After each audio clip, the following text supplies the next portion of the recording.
Keunggulan lokasi Indonesia menjadi salah satu pendorong terjadinya interaksi dan komunikasi dengan berbagai bangsa di dunia. Berbagai kekayaan alam bangsa Indonesia sangat dibutuhkan bangsa-bangsa di dunia. Indonesia juga merupakan salah satu daerah pemasaran berbagai komoditas bangsa-bangsa lain. Kekayaan alam bangsa Indonesia menjadi salah satu daya tarik kedatangan bangsa-bangsa asing ke Indonesia. Yuk bersama Mr. Abi kita akan bahas latar belakang kedatangan bangsa-bangsa Eropa ke Indonesia. Nah, kedatangan bangsa-bangsa Eropa di Indonesia ini dimulai tahun 1500-an. Indonesia kedatangan bangsa-bangsa dari Eropa melalui jalur laut. Mereka yang pernah datang dan menjajah Indonesia antara lain adalah Spanyol, Portugis, Inggris, dan Belanda. Tapi jauh sebelum itu ada banyak hal yang melatar belakangi kenapa bangsa-bangsa Eropa datang ke Indonesia. Yang pertama adanya perkembangan iptek atau ilmu pengetahuan dan teknologi pada masa Renaissance. Ilmu pengetahuan dan teknologi berkembang pesat, salah satunya adalah teori heliocentris yang dikemukakan oleh Copernicus. Teori heliocentris menyatakan bahwa bumi dan planet-planet mengelilingi matahari dan bumi itu tidak datar, melainkan bulat. Nah, yang kedua adanya revolusi industri, di mana penemuan mesin uap untuk kapal laut memudahkan bangsa Eropa melakukan perjalanan. Yang ketiga, kota Konstantinopel sebagai ibu kota Kekaisaran Romawi berhasil dikuasai oleh kekuasaan Turki Utsmani pada tahun 1453. Kekaisaran Turki Utsmani yang dipimpin oleh Sultan Muhammad II berhasil merebut wilayah Konstantinopel dari Kekaisaran Romawi dan menutup jalur perdagangan. Hal ini menyebabkan pedagang dari Eropa tidak bisa lagi mendapatkan rempah-rempah. Mereka pun mulai mencari rempah-rempah ke benua lain. Salah satunya adalah Indonesia dan negara-negara di benua Asia. Yang keempat, adanya motivasi 3G, yaitu Gold, Glory, dan Gospel. Melihat kekayaan alam Indonesia, bangsa Eropa yang awalnya datang hanya untuk mencari rempah-rempah, akhirnya memiliki tujuan lain, yaitu untuk mencari 3G. Gold artinya adalah kekayaan, Glory artinya adalah kejayaan, dan Gospel artinya memperluas agama Nasrani. Nah, kita akan membahas bangsa Eropa yang menjajah Indonesia, antara lain tadi apa aja? Spanyol, Portugis, Inggris, dan Belanda. Kita bahas Belanda nih yang paling lama 3,5 abad. Nah, keberhasilan bangsa-bangsa lain dalam melaksanakan ekspedisi mendorong bangsa Belanda untuk melakukan hal yang sama pada tahun 1595. Belanda melakukan ekspedisi melalui rute timur, tepatnya pada tanggal 23 Juni 1596. Kapal Belanda berhasil mendarat di Pelabuhan Banten. Saat itu ekspedisi Belanda yang dipimpin oleh Cornelis de Houtman.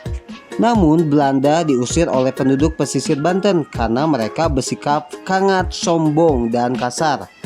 Selanjutnya, akhirnya pada tahun 1598, bangsa Belanda ini akhirnya datang kembali dan kedatangannya ini diterima oleh masyarakat. Belanda pun akhirnya menguasai perdagangan. Mereka mendirikan perusahaan dagang di Indonesia yang diberi nama, ayo pasti kalian tahu, VOC. Kita akan bahas pengaruh kebijakan pemerintah kolonial Belanda di Indonesia. Pada awalnya kedatangannya bangsa-bangsa barat diterima dengan baik oleh rakyat Indonesia. Namun hubungan perdagangan tersebut kemudian berubah menjadi penjajahan. Belanda memberikan wewenang atau hak istimewa kepada VOC yang dikenal dengan hak oktroy. Apa saja sih hak oktroy itu? Yuk kita pelajari. Jadi, hak oktroy itu adalah yang pertama hak monopoli perdagangan rempah-rempah, Yang kedua, hak mencetak mata uang. Yang ketiga, hak memerintah daerah yang diduduki. Yang keempat adalah hak membentuk pasukan. Dan yang kelima adalah hak membuat perjanjian dengan penguasa setempat. Akan tetapi, pada awalnya VOC meminta kerajaan setempat untuk memberikan keistimewaan hak dagang. Tetapi ujung-ujungnya mereka memonopoli perdagangan Indonesia. Nah, apa sih monopoli perdagangan itu? Jadi, monopoli perdagangan dapat diartikan sebagai bentuk perdagangan di mana pasar hanya dikuasai oleh satu pihak perusahaan yang pada saat itu dikuasai oleh VOC.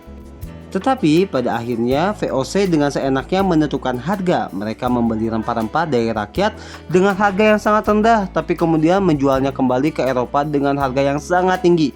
Hal ini tentu saja sangat merugikan rakyat Indonesia. Belum lagi ada sistem kerja paksa yang sangat merugikan Indonesia. Nah, sekarang kita bahas sistem tanam paksa pada masa penjajahan Belanda di Indonesia. Jadi sistem ini di mana penduduk Indonesia harus menyediakan sebagian lahannya untuk ditanami tanaman produksi untuk kepentingan ekspor atau harus bekerja paksa di perkebunan milik Belanda. Hasil panen itu harus diserahkan juga kepada Belanda. Nah, tokoh yang sangat berperan besar dalam sistem ini adalah Gubernur Jenderal Johannes van den Bosch. Bahkan dia mencetus sistem tanam paksa ini di Indonesia pada masa itu. Nah, Van den Bosch ini sendiri adalah orang Belanda yang menjabat sebagai Gubernur Jenderal yang ke-43, yaitu pada tahun 1830 sampai 1834.